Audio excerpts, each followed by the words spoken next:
Question 1. In what ways does your media product use, develop, or challenge forms and conventions of real media products? In this video, I'm going to be comparing my music video to real media products in the same genre. I chose to use the song Buzzcut Season, written by Lorde, which comes under the dream pop genre.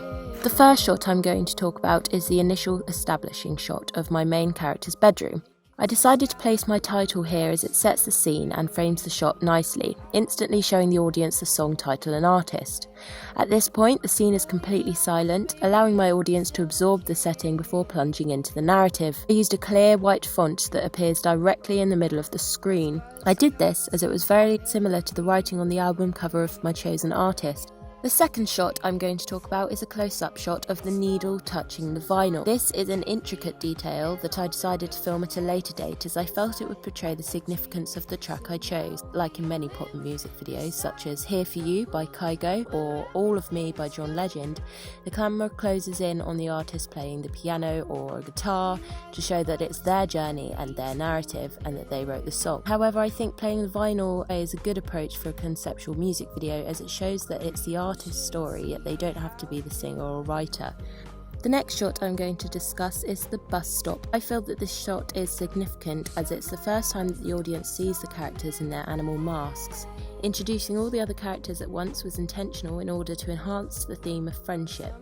I reinforced this by placing in other detailed shots such as hand holding, looking at the camera in unison, and lastly looking at one another. The next shot I feel is important is when they're all standing under the arch.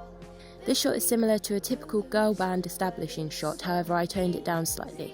For example, in Little Mix's song Black Magic, they all emerge from their school entrance under the arch, lined up for the audience to clearly see their characters. I chose to do a wide shot here in order to feature my actors within the scenery. This worked well as it framed the shot and the actors very well. Another shot that I feel is noteworthy is the sky through the trees. I did a tracking shot and a low angle shot of the sky. I chose to film this scene from late evening into the night so that I could show time passing with a significant change of ambient lighting. All the shots, including props such as bubbles, sparklers, smoke bombs or powder paint, were fully improvised. I handled the camera without a tripod in order to keep up with the pace of the various actions going on screen. I really liked this filming style, but when I tried it I found it quite difficult to frame the shots and catch specific moments, which was a challenge for me. A similar example of this is the artist Tove Lo in the song Not On Drugs. This music video features a lot of handheld camera movement as well as smoke bombs like my own. Like Buzzcut Season, this video fits under the conventions of a dream pop genre, full of colour with long-lasting shots. And finally, the last shot I'm going to talk about is all my characters removing their masks. Through editing, I cut to the floor so that the audience never sees their faces. I chose to do this as throughout the video, their masks were a way of protecting themselves from all the negatives in the world. I then blurred the masks one by one to symbolise them leaving these identities behind and finally facing the world.